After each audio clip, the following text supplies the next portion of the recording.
There are stories that hurt, that are etched in the collective memory like an indelible scar. Stories that not only recount battles, but also reveal the essence of a people, their courage, their suffering, and their indomitable spirit. This is one of them. It is the story of a small, proud nation wedged between rivers and giants that dared to resist the fate imposed by neighboring powers. It is the story of Paraguay and the war that nearly wiped it off the map, but also immortalized it in history. For 5 years, from 1864 to 1870, Paraguay fought not only against weapons and armies, but against oblivion. It was an unequal struggle against 3 of the most powerful nations on the continent. But in that struggle, something emerged that neither hunger nor steel could destroy: a collective identity made of mud, blood, and pride. This documentary doesn't seek merely to narrate a war. It seeks to relive it, to feel the trembling of the earth beneath our boots, hear the cannons in the distance, and understand why, even on the brink of the abyss, a people chose not to surrender. In the mid-19th century, South America was still an unfinished promise. Maps were shifting drawings. Nations had barely ceased to be colonies, and borders were marked not by lasting treaties, but by ambition and suspicion. The old wounds of independence still festered, and young states desperately sought a place in the new order. On that turbulent chessboard, 4 pieces were beginning to shape a shared and tragic destiny: Brazil, Argentina, Uruguay, and Paraguay. Brazil emerged as the continent's sole empire, backed by an established nobility, well-funded armies, and an expansive vision that crossed borders without asking permission. Argentina, divided between Unitarians and Federalists, desired to dominate the river arteries that connected it to the interior. Uruguay was a tiny but strategically coveted nation, prey to internal strife between Blancos and Colorados, parties that often functioned more as arms of external interests than as representatives of the people. And amidst it all, almost silently, Paraguay resisted. Paraguay was different. It was landlocked, but it did have an economy that flourished under isolation. Its industry, its army, and its sense of national identity were the product of a conscious effort to avoid dependence on anyone. Firmly governed, its people believed in self-sufficiency as an act of resistance. It was a country protected by geography and character, and in that corner of the mainland, the figure of an ambitious young man was beginning to emerge: Francisco Solano Lopez. Solano Lopez was not an improvised caudillo. He was a son of power, heir to progress, and a disciple of strategy. He had grown up among books on war and speeches about sovereignty. He admired Napoleon, not for his empire, but for his ability to shape destiny with iron will. When his father died, he didn't just inherit the presidency. He inherited a cause, a vision of a strong, respected Paraguay, free from the clutches of empire or expedient diplomacy. In his mind, history wasn't something to be studied. It was something to be written. The southern rivers weren't simple channels of water. They were arteries of power. Whoever controlled them dominated trade, military logistics, and expansion. Argentina and Brazil knew this, and so did Solano Lopez. But while its neighbors forged alliances and conspired for influence, Paraguay was preparing to resist, to defend what it considered its own: its autonomy, its dignity, its destiny. The war hadn't yet begun, but the tension could be cut with the edge of a razor. There was something inevitable in the air, as if history itself were holding its breath. The decisions of leaders, troop movements, diplomatic disputes, everything pointed to a storm. It wouldn't be an immediate war, but when it broke out, there would be no turning back. And at the center of the hurricane would be Paraguay, alone, defiant, convinced that its cause was just, even if the price was unthinkable. The Paraguayan people didn't know it yet, but they were about to be tested like no other. What was coming wasn't just an armed conflict. It was an epic, a catastrophe. a legend in the making. The drums of war had yet to beat, but the echoes of the tragedy were already resonating in the future memory. Because when giants move, the earth trembles, and when people resist, legends are born. But that was just the beginning. The spark that would ignite the continent was about to explode. Are you ready to see the moment everything changed? Francisco Solano Lopez was born with the weight of a nation on his shoulders. Son of President Carlos Antonio Lopez, he was raised not only as an heir, but as a symbol of the Paraguayan future. From a young age, he absorbed the ideas of national greatness, fierce independence, and patriotic pride. He was educated as one forges a sword, with fire and determination. There was no room for doubt in him, only the conviction that Paraguay should bow to no one. While other young people were discovering love or poetry, Solano Lopez studied maps, read about Napoleonic battles, and watched his father consolidate a model of a closed but self-sufficient country. Paraguay, under Carlos Antonio, had become a model of discipline and growth without external dependence. It didn't need international trade to survive, nor the recognition of major powers to know it was strong. And Solano absorbed that vision like a religion. At 26, the young man was sent to Europe. There he saw another world. Paris, London, Rome dazzled him with their modernity, their power, their armies. But instead of feeling inferior, he returned determined to turn his country into a military power. He bought weapons, hired engineers, and studied defense systems. He returned from his tour not as an enchanted diplomat, but as a prepared strategist. Paraguay, in his hands, would become an impregnable bastion. When his father died in 1862, Solano Lopez assumed the presidency at just 35 years old. He wasted no time in making bold decisions. He centralized power, expanded the capabilities of the army, and reinforced the borders. But beyond his decrees, he governed with a messianic vision. He saw himself as a shield for the weak, a bulwark against Brazilian imperialism and Argentine interference. He wasn't just a leader, he was a cause embodied in the flesh. His speeches inflamed national pride. He spoke of sovereignty like someone defending his mother, and the people followed him. Because in a region where alliances shifted like the wind, Paraguay had something stronger than cannons. It had unity. Paraguayan society wasn't perfect, but it was cohesive. And in that unity, Solano Lopez found his greatest weapon, an entire nation ready to obey his call. But any leader who plays with fire risks setting everything ablaze. Solano Lopez didn't measure enemies, only threats. And where others saw diplomacy, he saw conspiracy. That's how he interpreted Brazil's intervention in Uruguay, not as a geopolitical maneuver, but as a direct attack on Paraguay. The decisive moment was approaching, and Lopez wasn't going to back down. The board was set. The pieces were in place. The man who had dreamed of a great Paraguay was about to unleash the greatest tragedy in its history. What would happen next would be irreversible.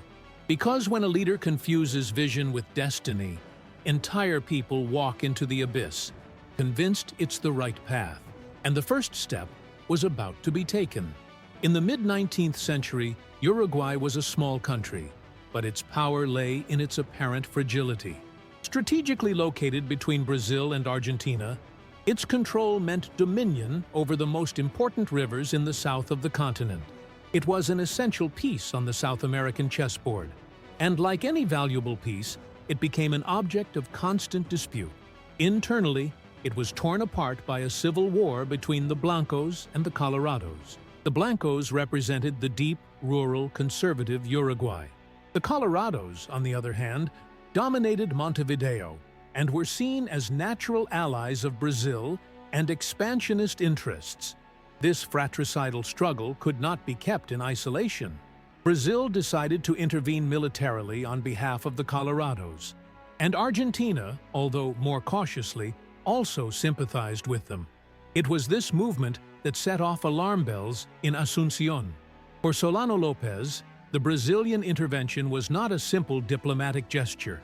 It was a covert declaration of war. If Brazil succeeded in installing an allied government in Montevideo, Paraguay would be surrounded by enemies. The threat was no longer theoretical, it was geopolitical, and in his view, there was only one possible response to a threat of that magnitude: a counterattack.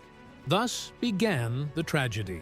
Paraguay sent a formal warning to Brazil: withdraw your troops from Uruguay. It went unheeded, so Lopez mobilized his army. But geography was against him. To reach Uruguay and help the Blancos, he had to cross Argentine territory. He requested permission from Buenos Aires. President Bartolomé Mitre flatly refused. He did not want to get directly involved or allow foreign troops on his soil. Solano Lopez interpreted this refusal as treason. The siege was tightening, and faced with what he considered an unacceptable siege, he responded with a decision that would change history. He ordered the invasion of the Argentine province of Corrientes. There was no turning back. What began as a diplomatic warning turned into an open war that would pit three countries against one. That was the point of no return. From then on, the pieces could no longer be moved without catastrophic consequences. Brazil, Argentina, and Uruguay joined forces in what would later be known as the Triple Alliance. And Paraguay, driven by nationalist fervor and belief in its just cause, rushed into battle like a surrounded lion, roaring with the force of desperation. But history does not forgive the bold alone, and the fate of Paraguay, though glorious in its resistance, was beginning to write its darkest chapter. The spark had lit the fire. Now the flames would consume everything. What would happen when three powerful nations decided to crush the smallest? We would find out soon enough. November 1864. The world did not tremble, but something in South America was broken forever. Francisco Solano Lopez, convinced that Brazil represented a direct threat to regional stability and the existence of Paraguay, took the final step. He declared war on the Brazilian Empire. He did so with determination, not as a desperate reaction, but as the fulfillment of a vision. The region was no longer safe. It was a trap that was slowly and silently closing around his homeland. The first blow was accurate. Paraguay captured the Brazilian steamer Marquês de Olinda, which was transporting the designated governor of Mato Grosso. It was more than a military act. It was a message. Lopez wouldn't wait to be invaded. He would strike first. A few days later, the Paraguayan army crossed the northern border and entered Mato Grosso, seizing military posts, forts, and villages with disconcerting speed. The enemy was surprised. The plan seemed to be working, but Lopez didn't stop there. The situation in Uruguay remained chaotic, and with his Blanco allies losing power to the Colorados backed by Brazil, the Paraguayan president decided to expand the war. He had a larger objective in mind: to liberate Uruguay, halt the Brazilian advance, and preserve regional balance. But to accomplish this, he had to cross Argentine territory. And Argentina had already said no. A no that sounded like a verdict.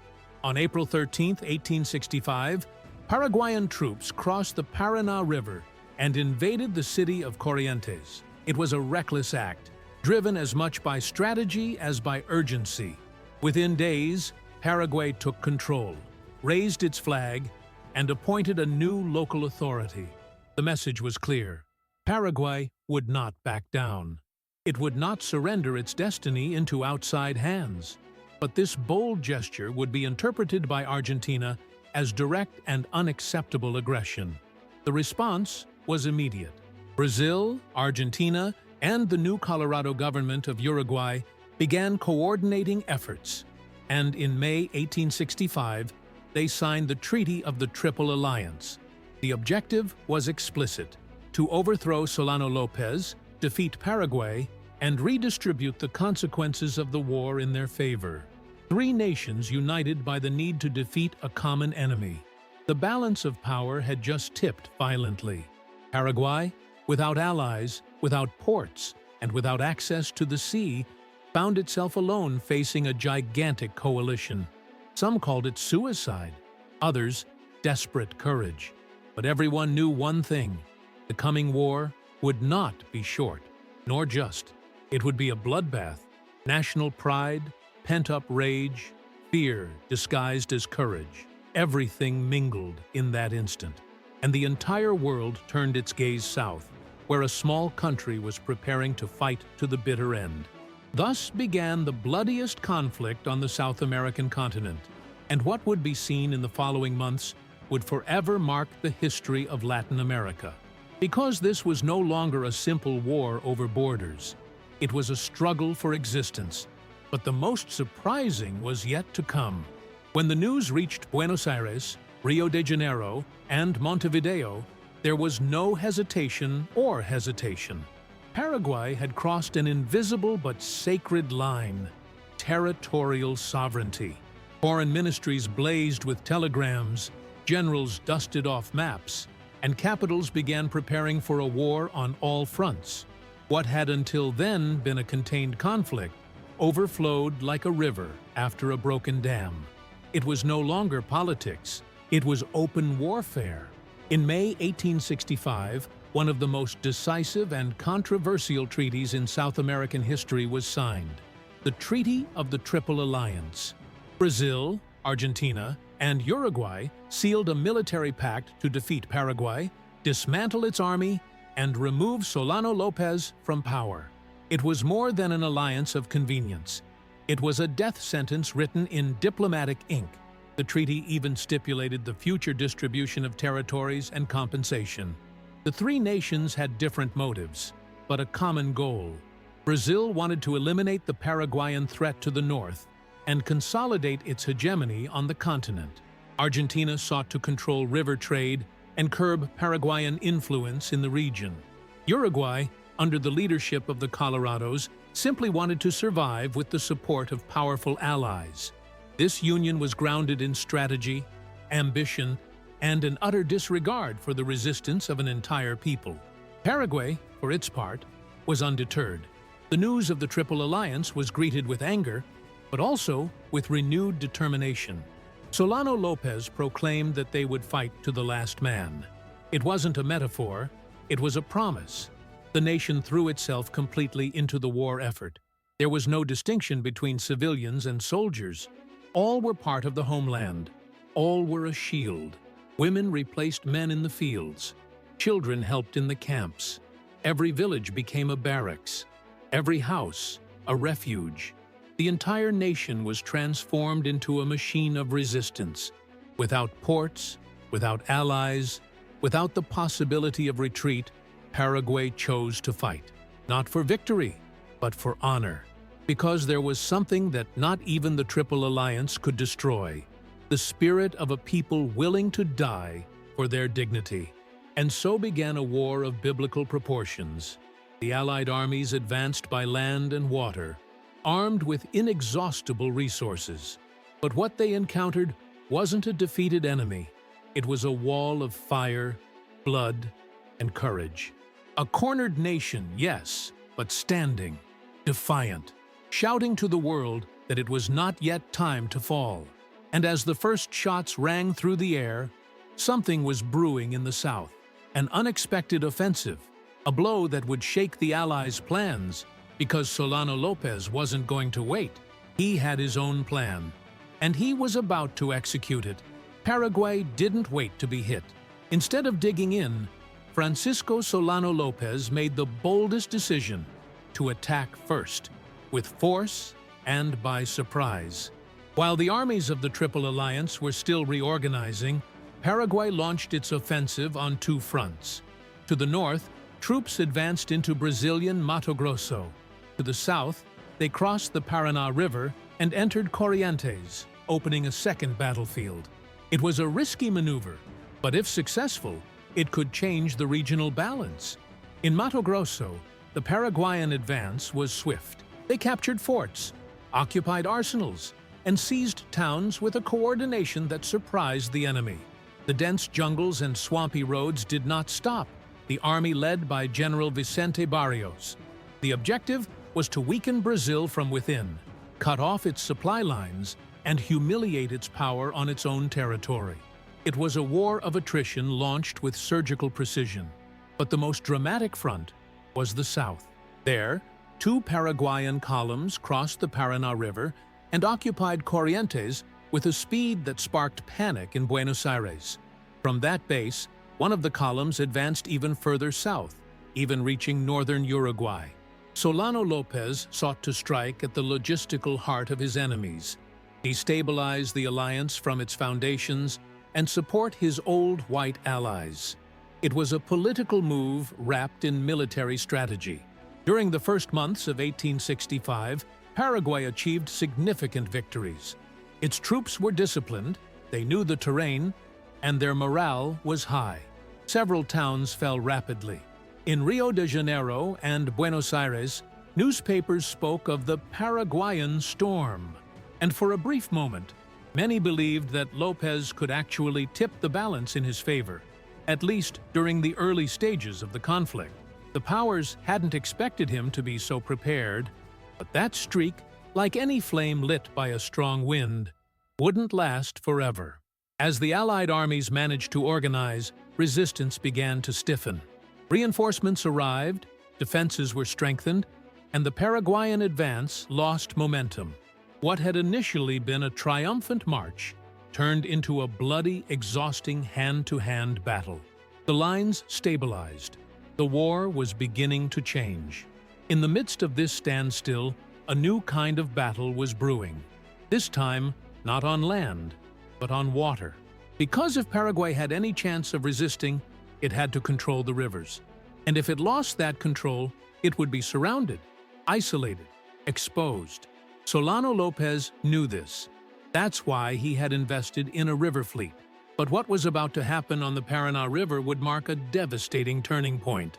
Because while the troops were still fighting on land, the greatest naval tragedy of the war was approaching in the waters off South America. And with it, the beginning of the end for Paraguayan resistance on the rivers. What would come next would be a mortal blow. June 11, 1865, dawned with the roar of war engines and the echo of an ambush. The naval battle of Riachuelo, fought on the waters of the Paraná River, was not just a tactical engagement, it was a catastrophe. Paraguay, which until then had demonstrated cunning on land, faced the stark reality of Brazilian naval power that day, and the result was devastating. An entire fleet sank. A dream sank with it. The Paraguayan plan was ingenious. Take advantage of the night, attack by surprise while the Brazilian fleet was refueling, and use their knowledge of the riverine terrain to their advantage. The vessels moved silently, shrouded in mist and hope, but something failed. Coordination broke down. Mechanical problems, unexpected delays, and errors in the attack ultimately ruined the element of surprise. By the time the Brazilians reacted, they were already prepared for the counterattack. Led by Admiral Francisco Manuel Barroso, the imperial ships not only resisted, they attacked with relentless violence. The Paraná River became a liquid hell. Cannon fire rent the sky. Paraguayan ships burned one by one, while their crews struggled to avoid sinking with them. The water, tinged with smoke and blood, swallowed the remains of an entire armada that had been built with years of sacrifice. Paraguay didn't just lose ships, it lost control of the rivers. From that day on, the Triple Alliance controlled all waterways. And without the rivers, Paraguay was left like an island on the mainland, with no way to transport troops, no access to trade, no possibility of receiving external aid. The siege was closing, slowly but inexorably. It was a sentence of slow suffocation. Solano Lopez, however, did not give up. He knew that with the water lost, he had to resist from the land. And to do so, he had his most powerful trump card, Humaitá, a fortress built to defy time, the enemy, and logic. It was his last bastion, his red line, and he began to withdraw his forces there, while the Triple Alliance prepared to assault what many believed to be impregnable. The naval battle of Riachuelo was the beginning of the end, but it was also the beginning of a new phase, a more brutal phase, a more desperate one, because if Paraguay couldn't advance, then it would resist. Every day, every meter, every corner of its territory would become a trench. And at the heart of that resistance was Humaita. There, a war within a war would be fought, and its history had yet to be written. On the banks of the Paraguay River, on a strategic bend, stood Humaita. But it wasn't just a fortress. It was a city armed to the teeth. Stone walls, deep trenches, heavy cannons pointed skyward, minefields surrounding its perimeter, and an army willing to die for it. From the moment Solano Lopez decided to retreat there, Humaita became the heart of the Paraguayan resistance, its symbol, its hope. The Triple Alliance knew that if they wanted to take Asuncion, they had to first tear down that living wall. And for 2 years, they tried everything: incessant bombings, frontal assaults, land and water blockades. But nothing worked. Humaita held like a rock. Every attack was answered with fire. Every Paraguayan loss was avenged with rage. There, amidst the mud and gunpowder, a legend was forged. The entire town participated in its defense. Not just soldiers, women disguised as men, teenagers wielding rifles, old men repairing fortifications with trembling hands. At night, they slept to the roar of cannon fire. By day, they dug trenches and cared for the wounded. Humaita wasn't just a military fortress. It was a statement of identity, a cry of, "They shall not pass here." But the enemy was also learning, and they changed tactics. Instead of attacking, they began to encircle. They blocked the river, cut off supplies, and completely isolated the fortress. What they couldn't take by force, they would conquer by starvation. It was a slow torture. Bread was replaced by roots, drinking water by mud. Cholera became the invisible ally of the Triple Alliance. Solano Lopez refused to surrender. He knew Humaita was more than a strategic position. It was a moral issue. If it fell, the country would lose more than just territory. It would lose its soul. But even the strongest walls have limits. And Humaita, after years of glory, began to wobble. Not from enemy attacks, but from the weight of suffering. The decision was inevitable. Lopez ordered a retreat. He did so in secret, crossing swamps at night, carrying the wounded on makeshift stretchers, leaving behind everything that couldn't be moved. On July 25, 1868, the Alliance troops entered Humaita. But they didn't find a victory. They found a cemetery, and they finally understood the magnitude of the enemy they faced. Because Humaita wasn't a defeat, it was a testament, a promise that Paraguay would never surrender. But now, what remained of that, people had to begin their final march. After the fall of Humaita, there was no other option. Paraguay had to retreat. But it wasn't a military withdrawal in the conventional sense. It was an exodus, a mass displacement of soldiers, civilians, the wounded, the elderly, and children. It was the entire nation picking up the pieces of its history, fleeing north in search of a respite that would never come. What began as a retreat strategy became a procession of war-scarred souls. The already exhausted Paraguayan troops advanced along impossible paths. They crossed jungles, swamps, and mountains, constantly pursued by the Allied armies. There was no rest. There was no refuge. Only movement. Diseases multiplied. Hunger wreaked havoc. The ragged soldiers were mere shadows of what they had been at the beginning of the conflict, and yet they kept walking, because behind them, nothing remained. The most devastating aspect wasn't the enemy attacks, but the internal decomposition. Communication lines collapsed. Supplies weren't arriving. Orders grew increasingly desperate. And yet, Solano Lopez's figure remained intact. Amid the chaos, His mere presence was a beacon for those who still believed in the possibility of resistance. Despite all indications to the contrary, he never accepted defeat. During the march, the camps became small, mobile villages. Women cooked whatever they found. Children were trained to fight. The wounded were treated with plants and prayers. Paraguay no longer had a professional army. It had an entire town transformed into an army. And that transformation, though heroic, was also tragic, because it meant the nation was willing to sacrifice itself until its last breath. On the sides of the road, those who could not continue remained. Dying men, weak mothers, children hugging motionless bodies. The war had lost all logic. It was no longer about strategy or territory. It was a matter of survival. And with each step, that survival became more fragile, more improbable, more absurd. But still, they did not stop. The Allies, seeing this agonizing resistance, began to wonder if they would ever truly win, because each victory seemed to usher in a new form of Paraguayan struggle. It was no longer a conflict between nations, it was a struggle between forgetting and remembering.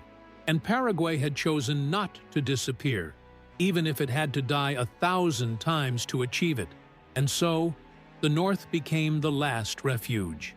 A hostile, mountainous terrain, without resources, but also the final stage of an epic that had yet to end. Because what would come in those lands wouldn't simply be the end, it would be a judgment, a Greek tragedy written in American blood, and its final act was about to begin. In the hills of Lomas Valentinas, Solano Lopez decided to mount his last organized resistance. It was December 1868, and the Paraguayan army was reduced to a few thousand combatants. Many were teenagers, almost children, armed with machetes, rusty spears, and old rifles. But their eyes burned with the same flame as at the beginning of the war. They still believed, they still dreamed, they still fought. The terrain favored the defenders. The hills formed a natural belt that could temporarily resist the enemy advance.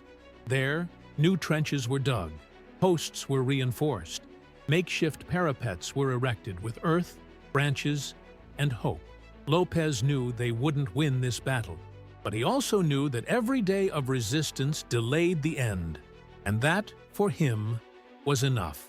To resist was to win. On the Allied side, Argentine General Bartolomé Mitre and Brazilian Marshal Caxias were preparing the final assault. They knew they had the advantage, but they also knew they weren't facing a common enemy. They were facing a people convinced their cause was sacred, and that made each battle more difficult, more cruel. As they drew closer, their soldiers spoke in low voices. Many wondered what they were doing there, attacking children and the elderly in war uniforms. The assault began on December 21st. It was brutal.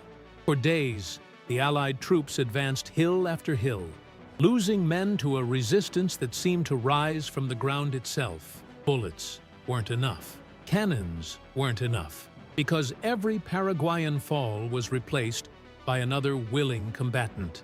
The defense line stretched like a flame in the wind, and although they knew they would lose, they weren't willing to surrender. On December 27th, Lomas Valentinas finally fell, but it wasn't a clean victory. It was a massacre. Allied troops found bodies everywhere, in trenches, in graves, on the roads. Some soldiers wept at what they had done, because an army hadn't been defeated there. A people had been defeated, and that victory had the flavor of a moral defeat. Solano Lopez managed to escape, wounded, exhausted, but not captured. In his mind, there was still a long way to go. It didn't matter how small his army was. It didn't matter that only ruins remained. As long as he was alive, Paraguay would keep fighting. Even if there were no more cities, no more cannons, no more hope, only dignity, only resilience. And so, the final chapter of this tragedy began to be written. Beyond the conquered hills, beyond the buried dead, there still remained a name, a place, a final moment, Cerro Corá. And toward it, marched the last breath of a nation. Cerro Cora was neither a military bastion nor a fortified city. It was jungle, mountains, narrow rivers and steep slopes covered by evergreen trees. There, in the midst of the wilderness of northern Paraguay, Francisco Solano Lopez set up his last camp. He was accompanied by a few hundred exhausted soldiers, many suffering from illnesses, poorly fed, and poorly armed. There were no resources left. All that remained was the conviction that as long as he breathed, Paraguay would not be defeated. The surroundings protected him. The Brazilian troops, who relentlessly pursued him, knew that entering those lands was dangerous, but the High Command was determined. They wanted to capture Lopez. It wasn't enough to take the capital or defeat armies. They wanted the body, the symbol, the man who had dared to defy them. And so, they organized a final offensive, silent, swift, lethal, with specialized commandos ready to put an end to a war that already seemed like a biblical punishment. On March 1, 1870, Brazilian troops surrounded the camp at dawn. Fog still covered the ground when the attack began. Lopez was awakened by gunfire, and he took to the hills with his sword and a small band of loyalists. Still feverish, weakened by a previous wound, he refused to surrender. It was a reflection of himself. He no longer commanded an army, but he still wore the uniform. He still had dignity. He advanced toward the river, crossing the vegetation like a ghost from another era. One by one, his companions fell, shot down or trapped among the roots. Finally, wounded in the chest and abdomen, he was shot by the Brazilian soldiers. The colonel who found him urged him to surrender. "Where is President Lopez?" he asked. He, covered in blood, replied with the last thing he had left: "I die with my country." They finished him off with a spear. Solano Lopez's body fell among stones and mud, covered by the rain. Thus ended the life of the man who had brought his country to the brink of extermination, but also to the brink of legend. At that moment, the silence thickened.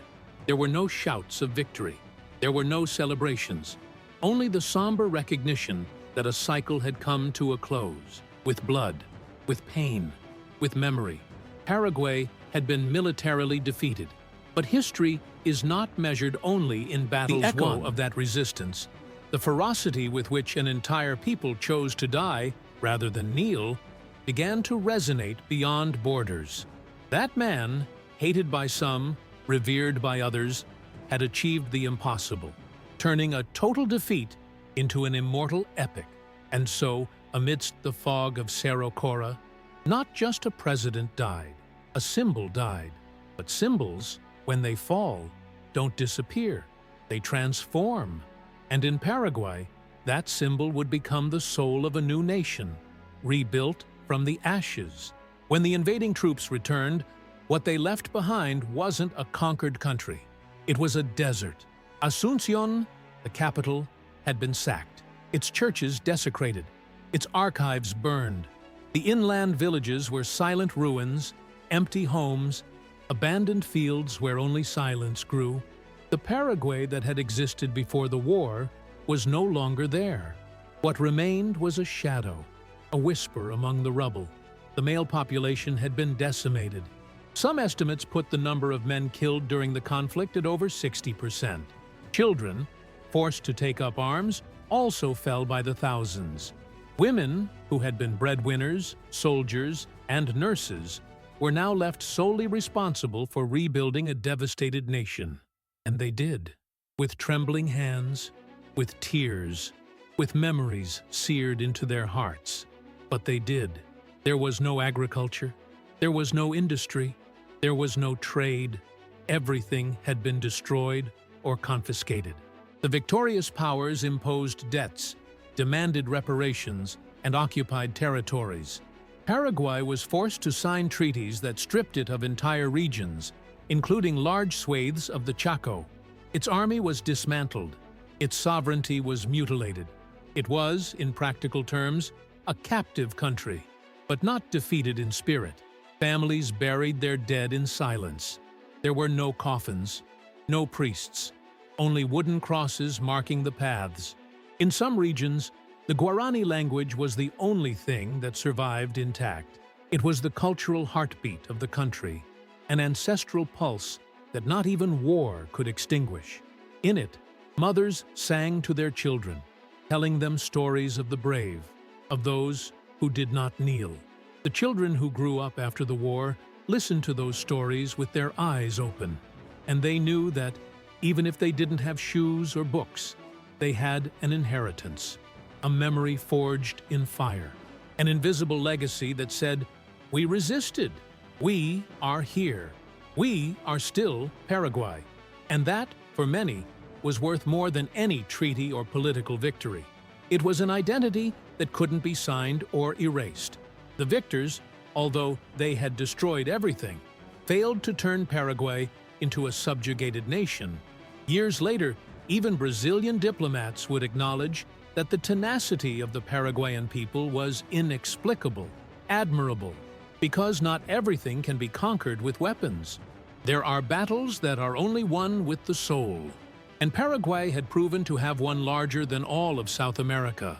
Thus, the devastated country began to breathe again, slowly, painfully, but alive.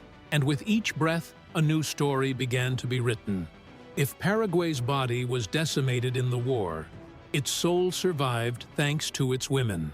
While men fell in combat, women became the backbone of the nation. They took up plows, rifles, books, and commands. They were mothers, nurses, messengers, and combatants.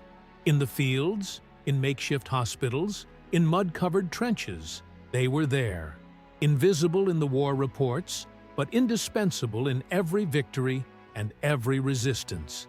From the beginning of the conflict, many women accompanied the soldiers to the front, not out of obligation, but by choice.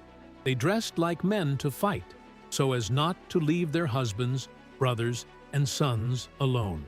They learned to shoot, to sew open wounds with a needle and thread, to cook with roots, to raise children amid the roar of cannon fire. In Paraguay, there was no rearguard.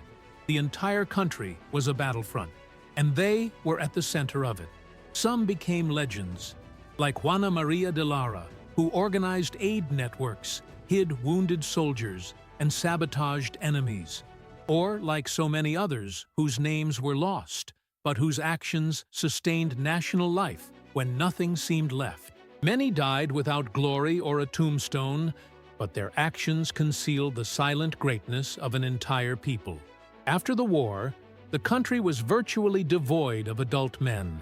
It was women who rebuilt villages, cleared ruins, and planted the first seeds in fields still smoldering from the remnants of the past. They became heads of households, teachers, self-taught doctors, artisans, and guardians of the Guarani language. Paraguay's rebirth was feminine. It was maternal. It was resilient. They cared for orphans as their own. They taught history with songs and stories. They sewed flags from old rags. In their bosoms, they cradled a generation that would grow up with the memory of what was and the dream of what could be again. Because even without tools, without books, without fertile land, women built something more powerful than any nation, a sense of belonging. And even today, their legacy lives on. In every national celebration, in every popular song, in every school where the history of the war is taught, the figure of Paraguayan women stands as a symbol, not of defeat, but of resistance, not of suffering, but of invincible strength, because it was they who prevented the country from completely dying. And while the world forgot, they remembered. And that was what saved Paraguay. But there were still open wounds and a moral judgment to be made. The figure of Francisco Solano Lopez was caught between glory and condemnation. For some, he was a tyrant who dragged his people into a suicidal war, blinded by ambition and a delusion of grandeur. For others, he was a tragic hero, a martyr to American sovereignty, a man who, faced with the pressure of empires, chose to resist rather than submit. His story, like that of so many great figures, does not allow for simple answers. The Allies portrayed him as a cruel dictator. They accused his government of being authoritarian, pointed to the executions he ordered during the war, including family members, ministers, and generals, and compared him to decadent emperors. They argued that his paranoia had led him to sacrifice thousands of lives pointlessly, and that, even when defeat was inevitable, he failed to stop. For them, Lopez was the executioner of his own people. But in Paraguay, the story was different. From the ashes, Lopez began to rise again as a symbol of resistance. Tactical errors and political decisions didn't matter.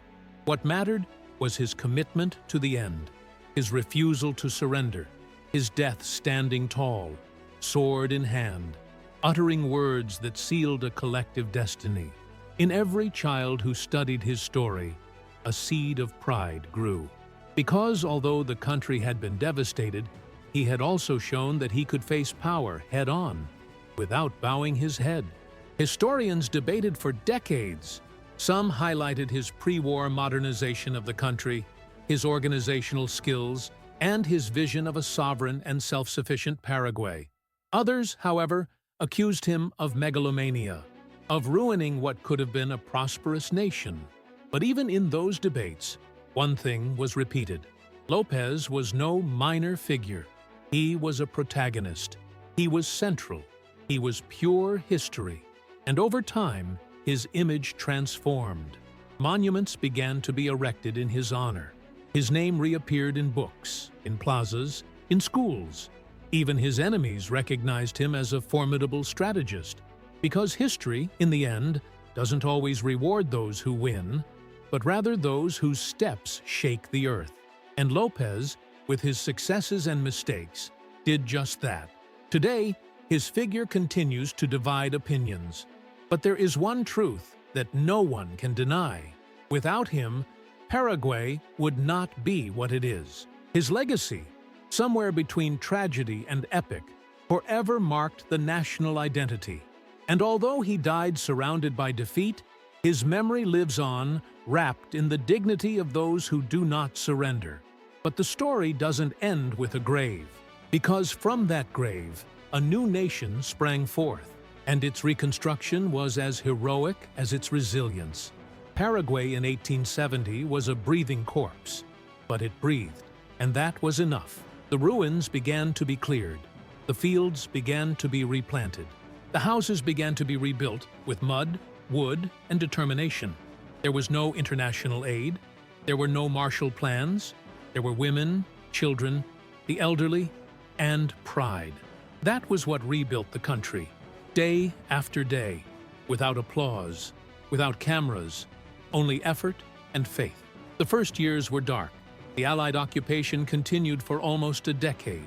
Many of Paraguay's rulers during that period were imposed or approved by the victorious powers. But even under this enforced tutelage, the culture did not die out. Guarani continued to be spoken in every corner. Traditions persisted, and little by little, new generations began to reclaim their voices, their right to be masters of their destiny once again. Education was one of the weapons of Reconstruction. Schools reopened. Books were copied by hand. History was taught in the backyards, under the shade of trees, because it was necessary to remember, not out of hatred, but out of identity. Every child who learned to read was a brick in the new Paraguay. Every mother who taught the names of the martyrs was a cathedral erected in the soul of the nation. The economy, completely destroyed, reinvented itself. Without an army, without banks, without railroads, Paraguayans began to trade with what they had: crafts, agriculture, brute force. Local fairs multiplied. Barter replaced money. It was a subsistence economy, but it was theirs. No one imposed it. No one conditioned it. And that, in itself, was a form of freedom. Politics also began to re-emerge, albeit under the shadow of external interests. There were revolts, failed elections, coups, but amid the chaos, Something was growing, a new national consciousness. It was no longer a matter of fighting with weapons, but with ideas. And in this new battle, Paraguay once again demonstrated its resilience, because if it could survive hell, it could also build a future.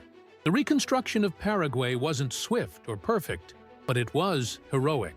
And although books sometimes overlook this stage, it was as pivotal as the war itself, because in it, a nation was born that chose not to mourn its dead forever, but to honor them with life, with work, with memory. And so, over the graves of thousands, a new country was raised, made of blood, but also of hope. And what would come next would prove that there is no nation stronger than one that rebuilds itself from the dust.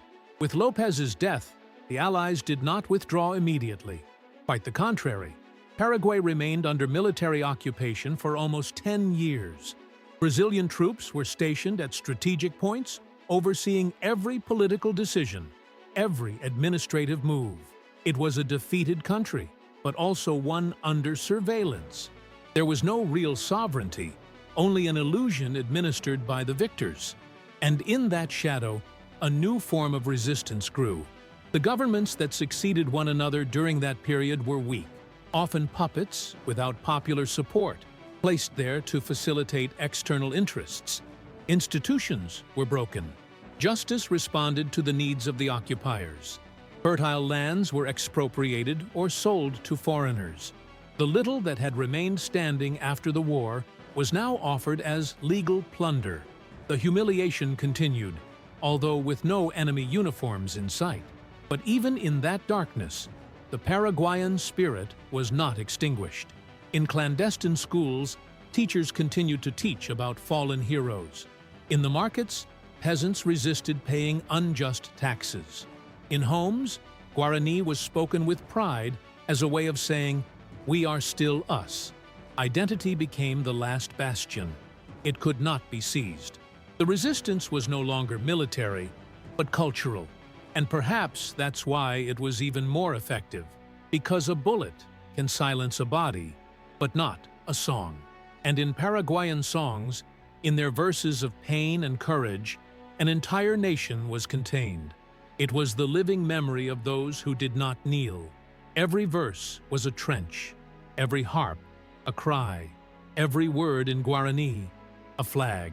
The years passed, and the country seemed frozen in limbo, neither fully free nor fully enslaved. But that wait forged a new generation, children and grandchildren of war, raised in scarcity, but with an inner strength that came not from weapons, but from memory, because they knew they descended from a people who chose fire over surrender.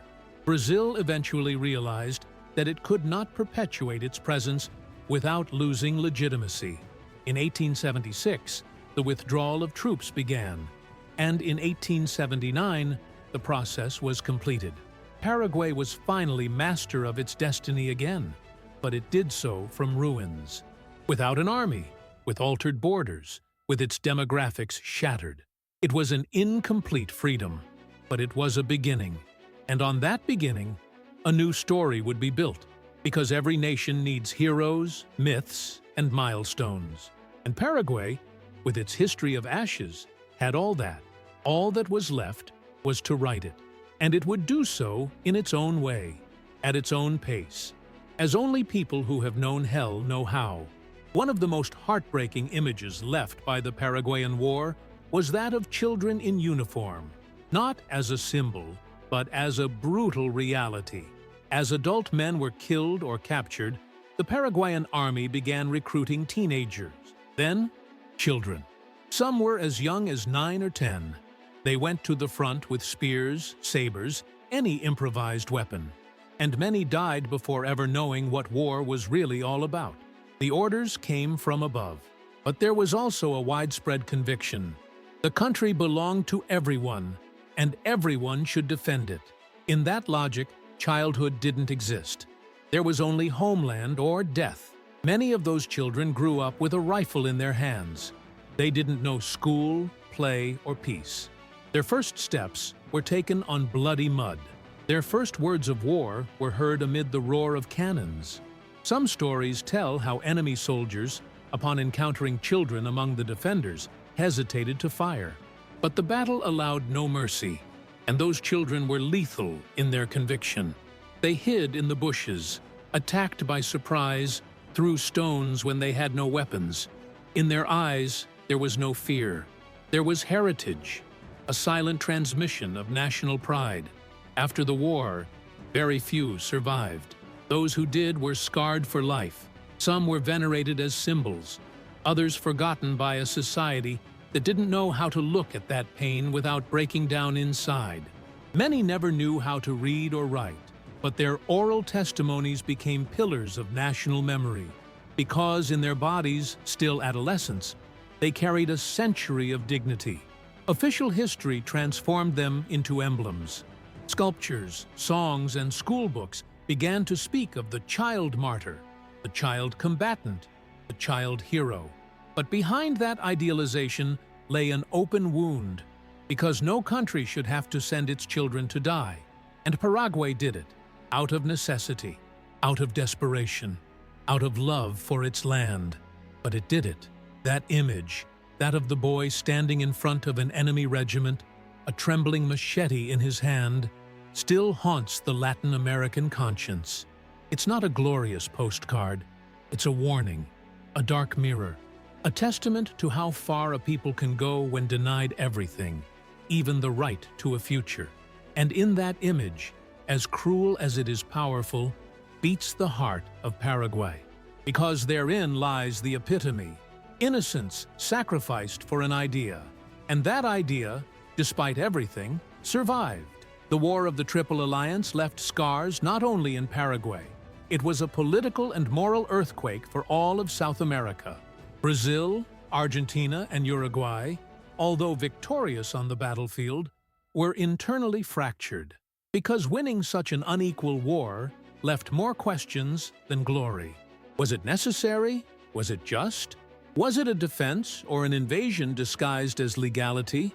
The answers even today are not unanimous.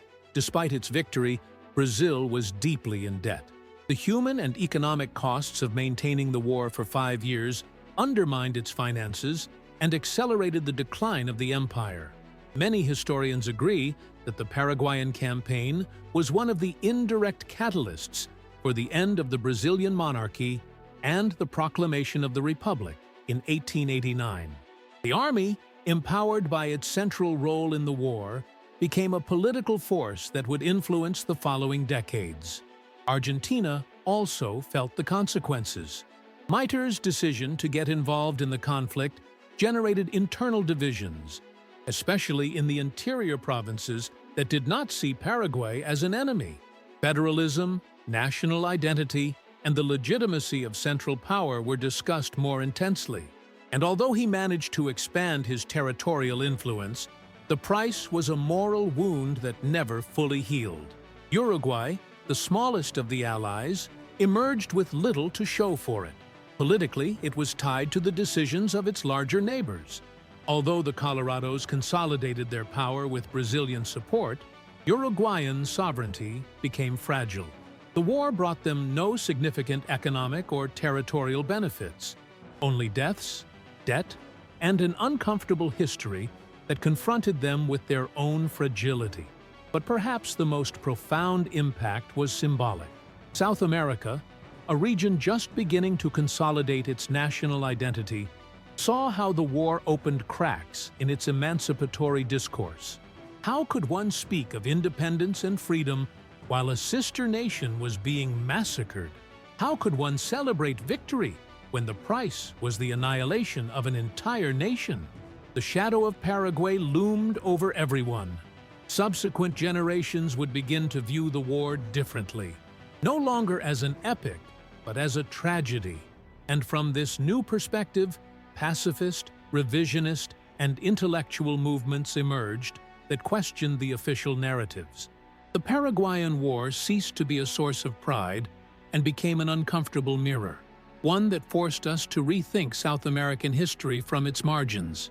Because deep down, everyone understood that something had been lost in that war. Not just lives, not just territories. An opportunity to build a region united through respect, not violence, had been lost. And that moral debt, to this day, remains outstanding. In Paraguay, the war didn't end in 1870. It continued in memory. In oral histories passed down by grandmothers, in street names, in folk songs, in stone sculptures erected in small towns. Every family had a dead person, a missing person, a story.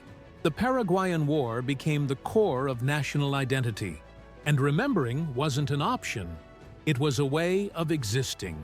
The Paraguayan state, aware of this, promoted memory as a policy of unity. The war heroes were elevated to the national pantheon. National holidays were built around battles, resistance, and heroic deaths. The Guarani language, a symbol of that silent resistance, was kept alive as a link to the past. To speak Guarani was to speak the language of those who did not surrender. In their school books, children learned about Cerro Corá, about Humaitá, about child soldiers, and they did so not with shame, but with pride. The war, though painful, was also a founding story, an epic myth about the dignity of a people. Losses were mourned, but the ability to continue standing was also celebrated. Paraguay didn't have many material riches, but it had something more powerful: memory. Folk songs told stories of brave women, of soldiers fighting to their last breath, of entire villages devastated, yet still refusing to surrender. Music was a tool of emotional resilience, and through it, the war was kept alive in collective emotions, not as resentment, but as learning. Over time, museums, historical research, and documentaries helped to make the story more complex. The war was no longer seen solely in black and white. New questions and new perspectives emerged. But even these nuances didn't destroy the memory. They enriched it, because a country that remembers truthfully is a country that grows stronger. Outside of Paraguay, however, memory was more fragile. In Brazil, Argentina, and Uruguay, for decades, the conflict was silenced or minimized. Only recently has it begun to be recovered from a critical, ethical, and restorative perspective. Because history cannot be told only from the perspective of the victors. And the more we know, the clearer it becomes. The Paraguay of that time, with all its contradictions, embodied a collective dignity that marked all of Latin America. And that dignity is still celebrated today. The map of South America also changed after the war. Paraguay lost almost half of its original territory. Large tracts of land passed into the hands of Brazil and Argentina, including parts of the Chaco and strategic areas with valuable natural resources. But beyond the lines on paper, what was altered was the sense of belonging. What was once home later became a border. What was once a road later became a boundary. Many communities were divided. Entire families that lived on both sides of the rivers now found themselves separated by new laws, different languages, and new flags. The territorial wound was also a human wound, because lands are not just geographical spaces. They are memory, roots, and culture. And those lost lands also carried with them part of the Paraguayan soul. For decades, the claim to the territories was constant. Although the country was forced to sign disadvantageous treaties under occupation, it never ceased to point out the injustice. In schools, children learned the names of the lost regions. In the markets, elders told stories of what was there: abundant forests, hospitable villages, ancestral paths. It was a way of keeping what was absent alive. The territorial loss also had an economic impact. Many of the most fertile lands passed into foreign hands. Paraguay, which had been one of the most developed countries in the region in terms of industry and self-sufficiency before the war, was reduced to a subsistence agrarian economy, without access to the sea, without infrastructure, without capital. And yet, it survived. The land that remained was cared for with devotion. Every inch of land became a symbol. Because although the nation had been mutilated, what remained was defended with a multiplied passion. It was sown with firm hands, traveled on foot, sung in verse. Paraguay, more than a country, became a spiritual space, where every corner held memory, and every tree a story. Over the years, the sense of territory transformed. From nostalgia, it became affirmation. Paraguayans began to build from what they had, not from what was taken from them, because understanding that the homeland is not only land, but also time and connection, allowed them to reinvent themselves without forgetting. They loved what they had lost, but cared for what was present, and from there, they planned for the future. Thus, the scars didn't disappear, but they became marks of identity, signs that, despite everything, Paraguay is still here, standing, incomplete perhaps, but never defeated. The War of the Triple Alliance is studied today in universities, performed in theaters, and discussed in human rights forums. It is no longer just a chapter in Paraguayan history. It is a warning for the entire continent, because it reveals what can happen when power prevails over justice, when alliances are formed not to protect peace, but to divide the spoils. Paraguay's history exposes Latin America's weaknesses, the lack of real integration, the mistrust between sister nations, the manipulation of discourses of freedom to justify achievements. But it also reveals its strength, the capacity to resist, to rebuild, to transform tragedy into collective consciousness. Every country in the region has something to learn from this history. Brazil, about the limits of its imperial ambition. Argentina, about the cost of its internal divisions. Uruguay, about its structural fragility. And all about the importance of memory, of respect between small and large nations, and the incalculable value of sovereignty. In a world where wars remain commonplace, where the powerful still crush the weak, the Paraguayan case becomes a beacon, not as a model of war, but as an example of dignity, because even in its defeat, Paraguay left a powerful lesson, that people are not measured by the size of their armies, but by the strength of their will. That lesson, though written in blood, is still valid and more urgent than ever, because new generations have the right to know not only the celebrated victories, but also the uncomfortable silences. And in that silence, Paraguay cries out. It doesn't call for revenge. It doesn't demand reparations. It calls for memory, historical justice, an honest reading of the past to avoid repeating it. And that's saying something, because a known story is a living story, and as long as this story is remembered, it will continue to beat in every corner of Latin America. When everything turned to ashes, art became a refuge. Music, poetry, and painting began to convey what official words could not. In every Guarani song, there was an open grave, a torn flag, an unshed tear. And in those melodies, Paraguay found itself again. Because art doesn't ask permission. It just exists. And by existing, it heals. Harpists traveled the roads, carrying verses of war and love. Poets wrote from pain, but also from hope.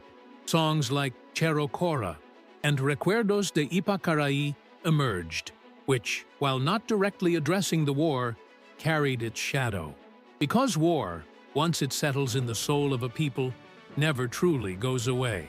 On looms, women embroidered with threads of memory. In the plazas, actors improvised plays about the past. And in the murals, colors depicted scenes of courage and sacrifice. Paraguayan art wasn't just aesthetic, it was political. It was educational. It was ritual, because each work was also a prayer. In the absence of institutions, art was a school. In the absence of justice, it was a denunciation. And in the absence of recognition, it was self-affirmation. The people didn't need the world to tell them who they were. They knew it, and they sang it, and they painted it, and they carved it in wood, in clay, on paper. That's how the flame was kept alive, not in palaces, but in guitars and in people's throats. Over the years, Paraguayan culture began to be recognized. Festivals, academies, and cultural centers recovered and celebrated this unique expression. And with each applause, a wound was healed. Because art is also that, a way of lifting up the fallen, of giving them a name, a face, a history. Today, Paraguayan art continues to bear witness, not only to what happened, but to what endures. In every folk dance, every popular song, every community theater performance, there is the echo of those who chose not to forget, and who, through art, became eternal. Because as long as there is someone who sings, someone who paints, someone who remembers, Paraguay will remain undefeated. Although war divided, memory can unite. In recent decades, historians, artists, and peoples of Brazil, Argentina, Uruguay, and Paraguay have begun to build bridges, to reconnect through shared pain, to build a continental history that neither excludes nor silences, a history that acknowledges mistakes, celebrates resistance, and promotes a different future. Trinational cultural encounters emerged. Joint research was published. In border schools, children began to learn a common history, not as victors and vanquished, but as brothers and sisters marked by the same fire. Because understanding the past also means healing the present. The descendants of Brazilian soldiers traveled to Paraguay to see the fields where their ancestors fought. Argentine intellectuals participated in tributes to the Paraguayan fallen. Uruguayan musicians performed versions of Guarani songs. And in these small but powerful gestures, a new form of justice was born: empathy. No country emerges unscathed from a war. Everyone loses something, and everyone has something to learn. Therefore, the history of the Paraguayan War should not be remembered with pride or shame, but with responsibility, so that no people are ever again pushed into the abyss by external interests. On this path to reconciliation, truth is the first step, and it is already taking place, with books, with oral histories, with public debates, with museums that narrate the facts without concealing them. Because the truth does not destroy, it liberates. And in that freedom, a new Latin America can be born. One where countries don't clash out of fear, but embrace each other through history, where the past isn't a trap, but a bridge, and where Paraguay, with all its dignity, is honored for what it is, an eternal symbol of resistance. And if that story is shared, then it will have been worth telling. Today, Paraguay is a different country. It remains small in size, but gigantic in spirit. Current generations have inherited not only the trauma of the war, but also the strength of its survivors. In every corner of the country, a mixture of melancholy and hope permeates the air, because tragedy became a root, and from it, identity sprouted. Young people learn Guarani with pride. They study Lopez, Juana Maria de Lara, and child soldiers. But they also look forward. They build new industries, develop technology, and export culture, because they know that honoring the past doesn't mean living in it, but rather using it as a driving force for the future. And Paraguay understood this like few others. Women, who were at the heart of Reconstruction, now lead in education, politics, and the arts. Indigenous peoples, so often invisible, are beginning to regain their voices. And rural communities, the foundation of the nation, continue to care for the land with ancestral wisdom. Because rebuilding is not just about building. It's about living with dignity. The wounds haven't fully healed, but that doesn't stop us from moving forward. And every step contemporary Paraguay takes is an affirmation. Here we are. We resist. We are. And it doesn't matter how many times they try to erase us, because history has already written us. In fire, in blood, but also in light. The country has developed a respected diplomacy, a powerful cultural identity, and a committed youth. All of this rests on the shoulders of those who fell without surrendering. Because the true monument to the martyrs of the war is not just in stone, but in the lives that were built despite everything. And so, from the ruins, Paraguay taught the world an eternal lesson. There is no force more powerful than that of a people rising up. And there's still one last message to deliver. The history of Paraguay is, above all, a history of resistance.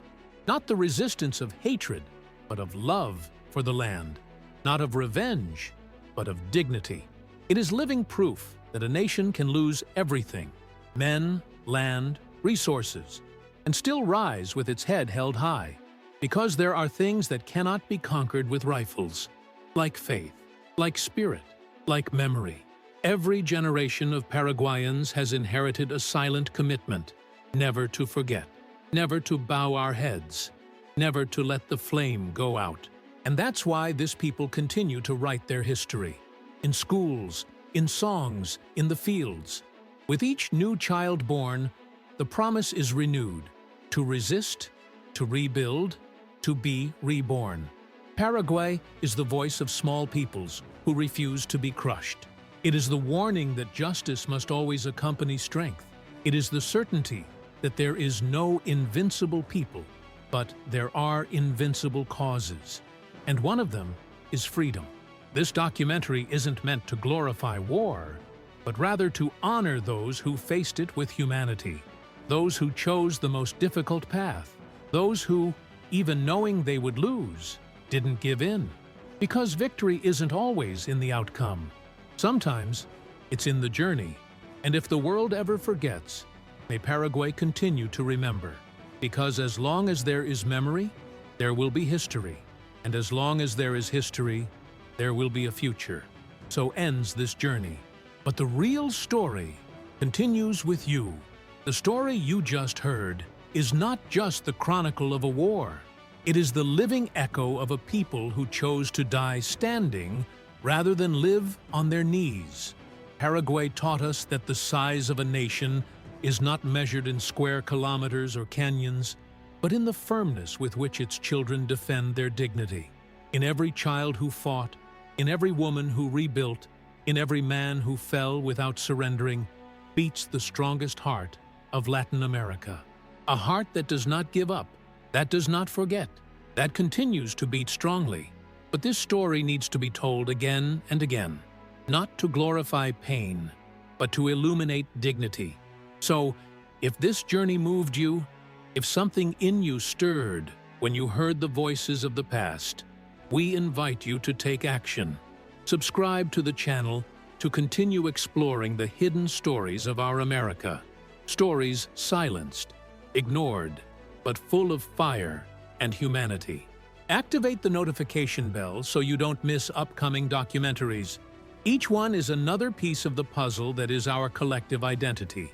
From the Andes to the Rio de la Plata, there are stories waiting to be discovered. And you can be part of this search for memory and truth. Share this video with those who value true history, the kind that isn't learned in textbooks, but rather felt in the soul. Maybe someone else needs to hear today that giving up isn't always the end. That, sometimes, perseverance is the greatest triumph. Leave your comment below. Tell us what this story touched you. How did you feel when you learned about the sacrifice of the Paraguayan people? This space isn't just for storytelling. It's for building community, a place where emotion, reflection, and respect unite us. Support this channel so we can continue investigating, narrating, and giving voice to those whom time has silenced. Your participation is the spark that keeps this flame alive. Thank you for reading this far. Thank you for listening not only with your ears, but with your heart. May this story be with you. May it inspire you, and above all, may it remind you that memory is an act of love, and that telling it is a duty. See you soon. We'll see you again in the next story, because there's still so much left to say, so much left to feel, and so many truths left to discover together.